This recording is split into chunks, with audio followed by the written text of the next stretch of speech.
Hello friends, இன்றைக்கி நம்ம எதை பற்றி பார்க்க போகிறோம் அப்படின்னு பார்த்தோன்னா, கூண்டாஸ் ஆக்ட்டை பற்றி தான் பார்க்க போகிறோம்.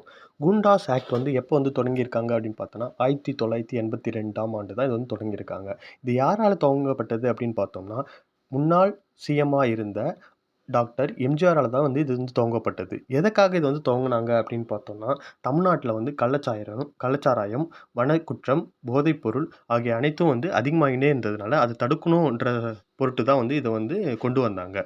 கூண்டாஸ் அப்படின்னா என்னன்னு பார்த்தோம் அப்படின்னா, தமிழ்நாடு கள்ளச்சாராயம் காய்ச்சுவோர், போதைப்பொருள் குற்றவாளிகள், கூண்டர்கள், பாலியல் தொழில் குற்றவாளிகள், குடிசை பகுதி நிலங்களை பறிப்போர், மணல் திருட்டு குற்றவாளிகளின் அபாயகர செயல்கள் தடுப்பு சட்டம் என்றே பொருளாகும். இதில் யார் யாரெல்லாம் அரெஸ்ட் பண்ணுவாங்க அப்படின்னு பார்த்தோன்னா, தொடர் குற்றவாளிகளை வந்து அரெஸ்ட் பண்ணுவாங்க.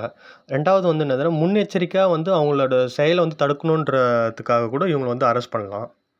ஹைகோர்ட் வந்து 2011ஆம் வருஷம் வந்து என்ன சொல்லியிருக்காங்க அப்படின்னு பார்த்தோன்னா, ஒரு நபர் வந்து ஒரு தடவை வந்து அந்த தவறை வந்து செஞ்சிருந்தாலுமே வந்து அவங்கள வந்து டீடெயின் பண்ணுறதுக்கான உரிமைகள் வந்து இருக்குது அப்படின்ற மாதிரி சொல்லியிருக்காங்க.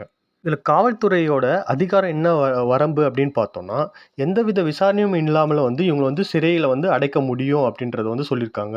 இந்த சட்டத்தில் வந்து யார் யாரெல்லாம் செயல்படுத்த அதிகாரம் இருக்குது அப்படின்னு பார்த்தோன்னா, நகர்ப்புறத்தில் வந்து காவல் ஆணையரும், கிராமப்புறங்களில் வந்து மாவட்ட ஆட்சியர் வந்து அதிகாரம் கொண்டவர்களாக இருக்காங்க.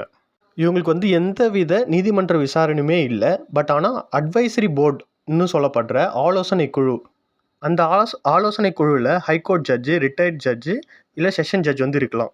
இவங்களோட கைதுக்கு எதிராக முறைகேடு நிர்வாக விசாரணை குழுவால் தள்ளுபடி செய்யப்பட்டால் மட்டுமே இவங்க வந்து என்ன பண்ண முடியும், ஹைகோர்ட்டை வந்து அணுக முடியும்.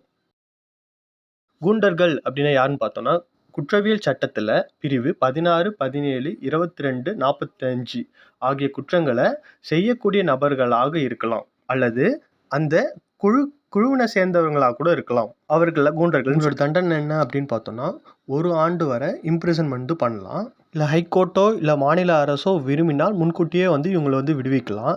நிபந்தனைகளை மீறும் பட்சத்தில் இவங்களுக்கு வந்து 2 ஆண்டு வந்து சிறை தண்டனை கிடைக்கவும் வாய்ப்பு இருக்குது. 2004ஆம் ஆண்டு திருட்டு வீடியோ ரிலீஸ் பண்ணுறவங்களும், திருட்டு சிடி விற்கிறவங்களும் வந்து இதில் வந்து இன்க்ளூட் பண்ணியிருக்காங்க. 2006ஆம் ஆண்டு மணல் கடத்தல், குடிசை அபகரிப்பு ஆகிய குற்றங்களும் வந்து இதில் வந்து சேர்த்துள்ளாங்க.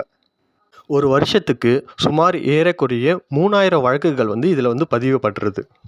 ஸோ இது போல் சட்டத்தை பற்றி தெரிஞ்சுக்க என்னோட சேனலை சப்ஸ்கிரைப் பண்ணி வச்சுங்க. தேங்க்யூ ஃபார் வாட்சிங்.